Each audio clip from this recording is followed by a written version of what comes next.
My husband will very often buy shoes which are fairly orthopedic in nature and also quite comfortable on the foot.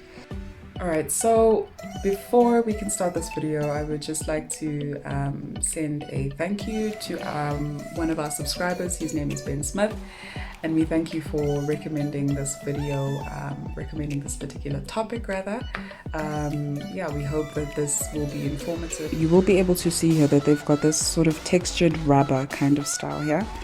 And they really do provide a good, comfortable grip, you know, for someone who's in a wheelchair.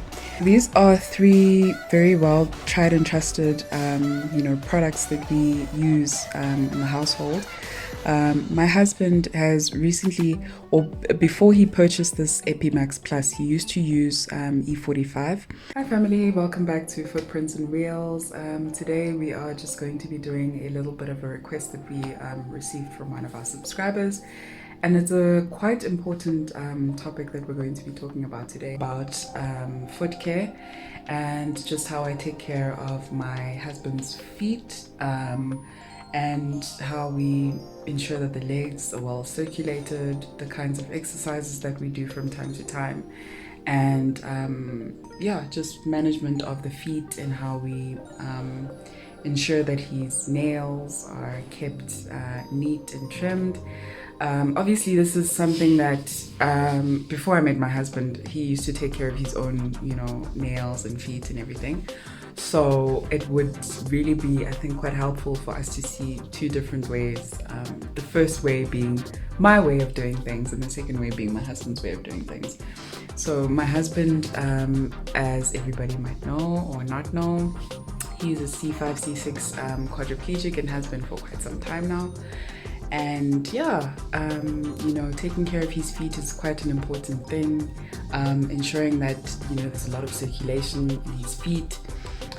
And just making sure that there are no pressure sores or anything of that nature is quite important. Everybody, I hope you are interested and ready to learn a little bit more about foot care.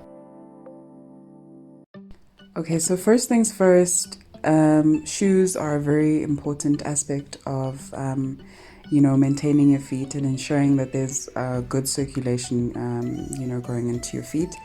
My husband will very often buy shoes which are fairly orthopedic in nature and also quite comfortable on the foot.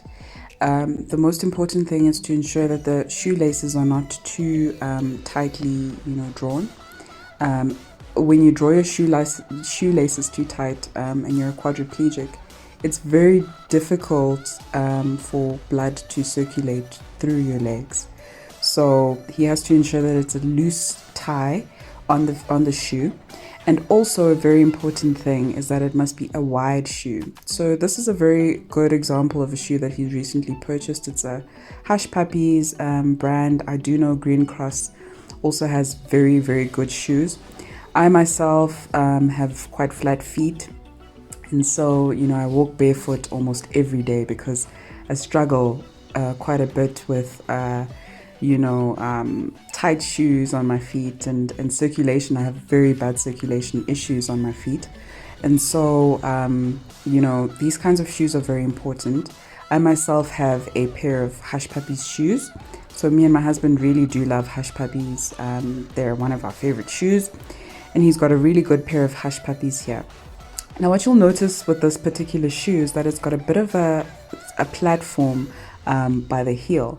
And what that does is it elevates the foot just a little bit, or just enough for the foot to be able to sort of regulate that blood flow through the feet. And yeah, that's a very important aspect. Another thing that you might want to consider as well when purchasing a pair of shoes is to always buy a shoe that has a tag right here at the back. And this will help, you know, particularly if you have a caregiver or someone who's helping you, you know, put on your shoes. It will help sort of kind of provide grip, because if you're holding a wheelchair user's foot or someone who does not have any sensation in the, you know, in the lower feet area, to be able to draw that that tag on the shoe. All right, so my husband has just actually given me another pointer, which is quite important. And this pointer is that whenever you are purchasing shoes, and if you've just been recently disabled or you've been disabled for a longer time, you would know. So purchasing a shoe that is slightly bigger than your actual foot size. So for example, if you're a 9.5 would fare very well with the foot, a wheelchair user, whoever is a wheelchair user. Or if you're a 10.5 to 11 would be a very good fit, because your feet will expand primarily if you're in a hot area. So for example, we went to Mauritius and my husband bought a pair of rocky rafters, and I'll show you an example of these rocky rafters that my husband purchased. Now, when you're in the heat, your legs tend to swell more. So they change with the weather, they sort of regulate with the weather. And he bought a pair of rocky rafters, and rocky rafters are just sort of sandals, that you can, wear around. It's an open-toed kind of shoe. And let me just show you guys an example of that one. Okay, so these are the rocky rafter shoes that my husband purchased for our trip to Mauritius. And these shoes, they don't slip very easily, and they're very easy to put on and take off. Because, sometimes I do help my husband, put on his shoes. It's not that he's unable to put on his shoes on his own, but sometimes he will just require a little bit of help on my side. I really found these kinds of shoes quite easy as opposed to, the closed toe kind of shoes. And what they facilitate for is just easy, kind of breathable, it's an easy breathable kind of shoe. And it also helps prevent, fungal infections and anything of that nature. Particularly if you're trying to avoid having any pressure sores, these kinds of shoes would really be something that you should definitely consider purchasing. They're also quite comfortable. Yes, they're a little bit pricey, but it's comfort, over everything. And his shoe, he usually wears a size 10. He usually wears a size 10. But for this particular shoe, because it is quite wide already and it does have adjustable straps, he needed to buy it in a size less. So what you can do is, because it's much more difficult for a quadriplegic or a paraplegic to try on shoes in the mall. What you can definitely do is purchase 2 pairs of shoes in sizes that you might feel comfortable, and then you will basically just take whatever pair of shoes you're most comfortable with and return the other. So that's usually what my husband does, is he'll purchase 2 different pairs of shoes, or even if it has to do with like jeans or pants or anything like that, he will purchase 2 different pairs of shoes, and from there he'll just make sure that he tries them on and sees which one he's more comfortable with.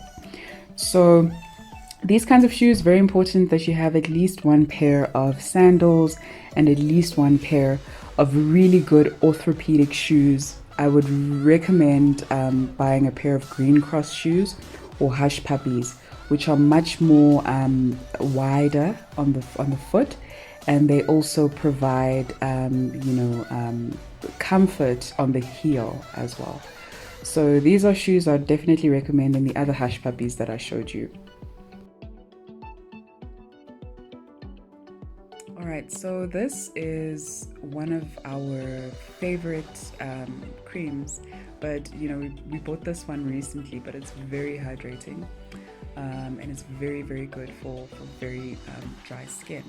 So Epimax is more hydrating in my opinion than E45, and I'll show you the E45 that my husband used to use. My husband has recently, or before he purchased this Epimax Plus, he used to use E45, and E45 is very good for eczema.